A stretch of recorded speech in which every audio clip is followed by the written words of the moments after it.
Good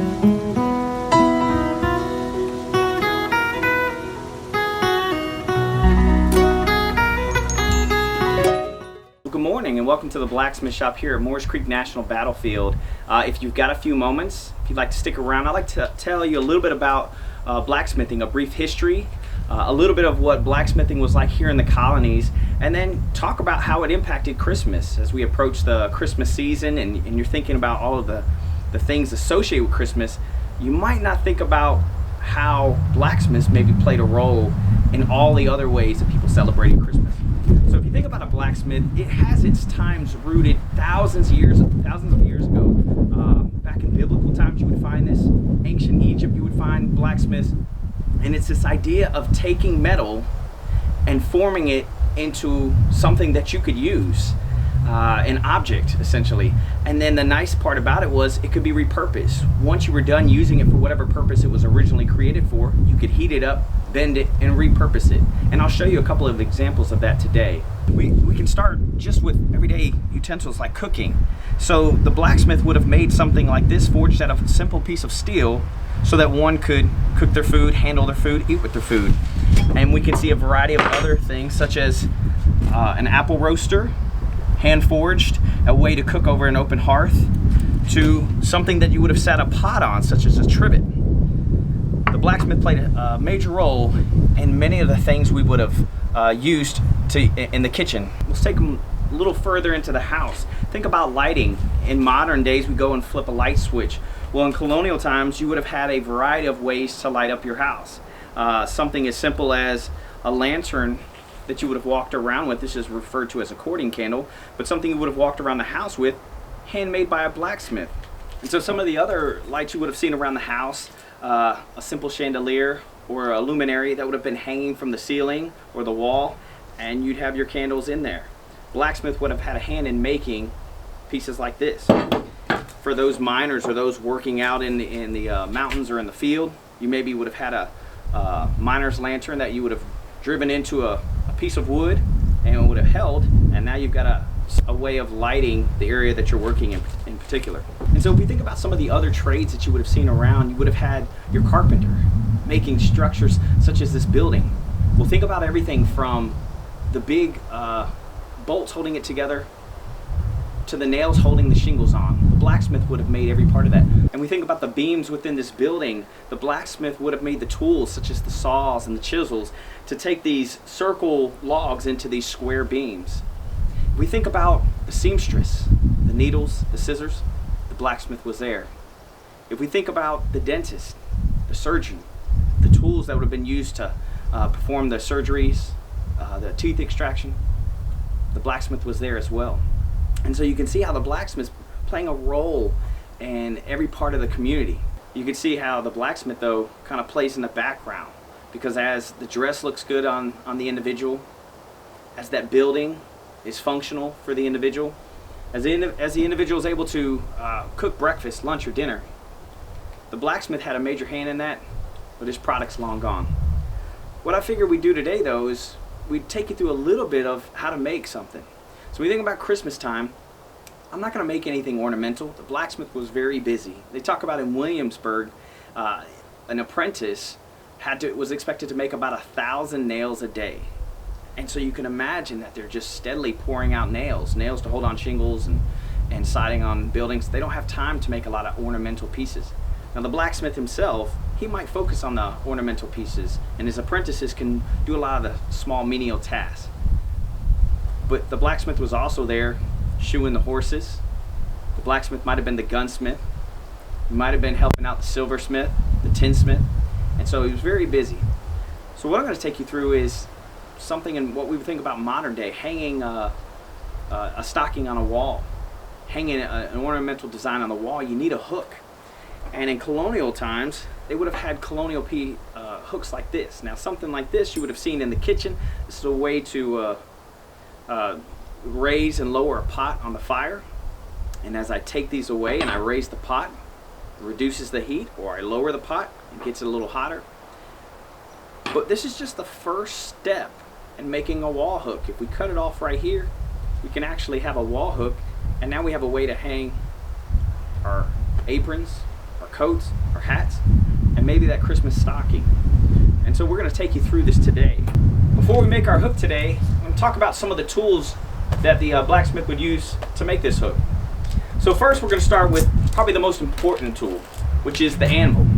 The anvil is the only tool that the blacksmith wouldn't make himself. But it's the most important tool because as he's hammering down, it's providing the same amount of blows back, and that way we can move metal quicker. You'll find these in a lot of shops throughout, but the blacksmith, this is the most important tool.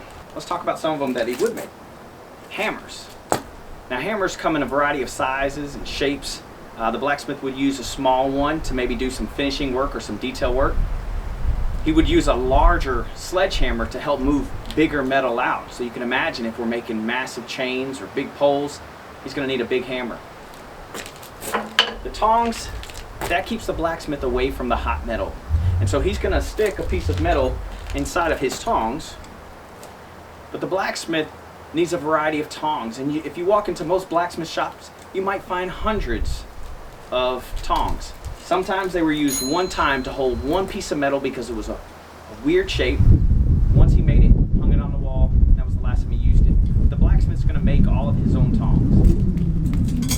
And then the other thing that you need is fire. And so the blacksmith's going to need a mechanism that's going to produce a lot of heat in a small area so he can heat up that metal. And that's what we have is our forge here. Now our forge is a coal forge. We're burning just simple coal that you find maybe in the western part of North Carolina or Virginia. And we're going to heat it up by applying a little bit of fire and some air. And that's where our bellows come into play. When I pull on this,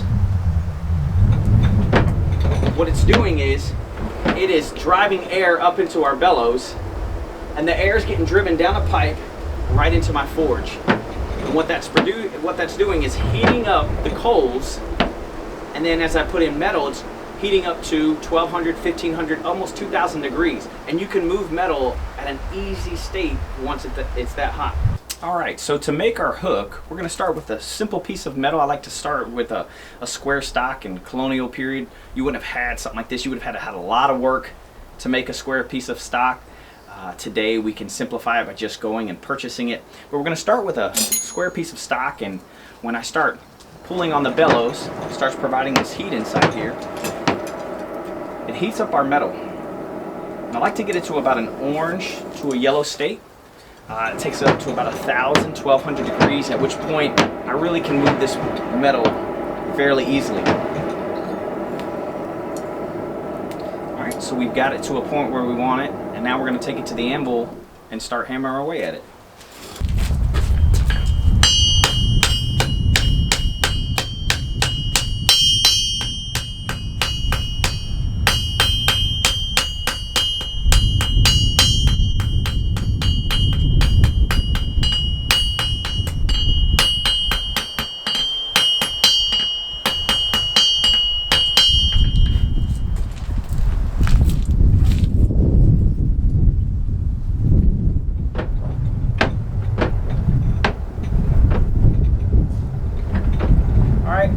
What I'm doing is heating the metal back up. Since it was already bright orange yellow before, it shouldn't take too long to reheat this. Matter of fact, if I talk too much, I might burn it.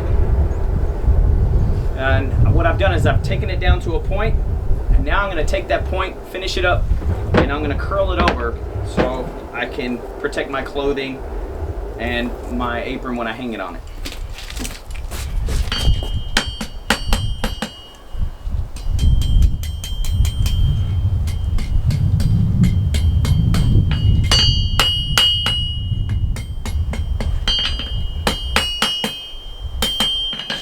So now we've got it bent over. We've just started the shape, and now I'm going to heat it back up, take it a little bit further down, and bend it around.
So now what we're left with is this J shape. And from here I could take it a variety of different directions depending on what I needed. If the cook needed a couple more S hooks, I can make that S hook by making the other side into an S. But again, we're making a wall hook so we can hang our stocking, or for me, so I can hang my apron. And so I'm going to take the other end, I'm going to bring it down to a point, and then I'm going to bend it over so I can drive it into a wall. All right, now that we've got it a nice orangish yellow color, I'm going to take it down to a point.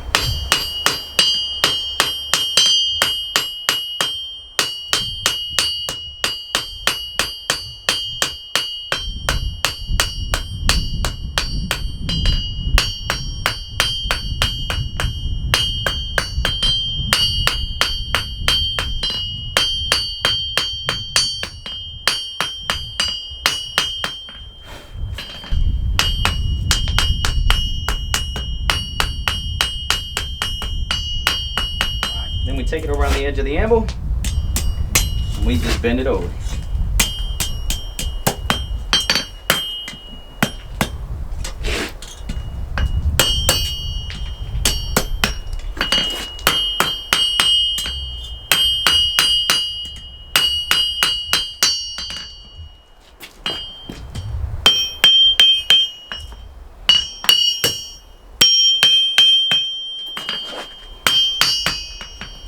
And there, our final product. We've got our J hook. And this I can drive into a wall, and that way I can hang my stocking on, or I could hang my coat or my apron on it and finish my day. Thank you all for joining us today here at the blacksmith shop at Moores Creek National Battlefield. I hope you learned a little something about why the blacksmith was so important in most colonial villages. Next time you reach and grab that doorknob, next time you're walking by a gate and you see all the ornamental design, just think, who made that? Probably a blacksmith.